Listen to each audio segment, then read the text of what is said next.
పిల్లలు స్టూడెంట్స్ ధర్నా చేస్తున్నారని తెలిసి స్కూల్ యాజమాన్యం మిమ్మల్ని డిస్మిస్ చేస్తామని వాళ్ళని ఇబ్బంది పెడుతున్నారంట.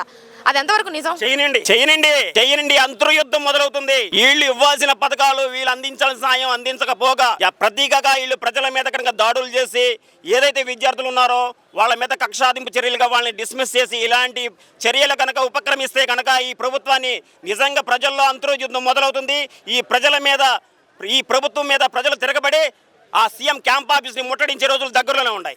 సార్, జగన్ గారు దిశ యాప్ని పెట్టారు కదా, ఆ యాప్ని ఇప్పుడు కాదని ఇప్పుడు కూటమి ప్రభుత్వం శక్తి అనే యాప్ని తీసుకొచ్చింది. మొత్తం అసలు ఇప్పుడు జరుగుతున్న పథకాలు అయితేనేమి, వస్తున్న కంపెనీలు అయితేనేమి, చంద్రబాబు నాయుడు ఎన్నికల హామీలో ఏదైతే ప్రవేశపెట్టాడో అది పూర్తిగా జగన్మోహన్ రెడ్డి గారిని స్ఫూర్తికి తీసుకుని పెట్టిన పథకాలు. ఒక దిశ యాప్ అంటారేంటి, ఒక శక్తి యాప్ అని చెప్పేసి ఏదో పెట్టాడు.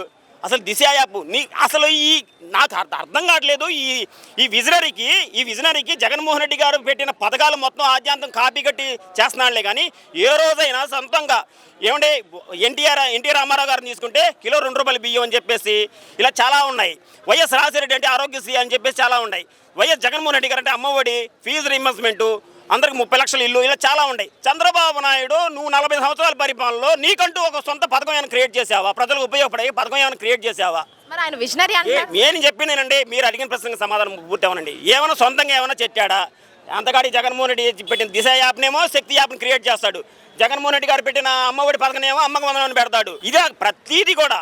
రైతు భరోసానేమో ఇతర ఏం లేదండి, కాపీ పేస్ట్ అంతే. ఇది కాపీ పేస్ట్ ప్రభుత్వం.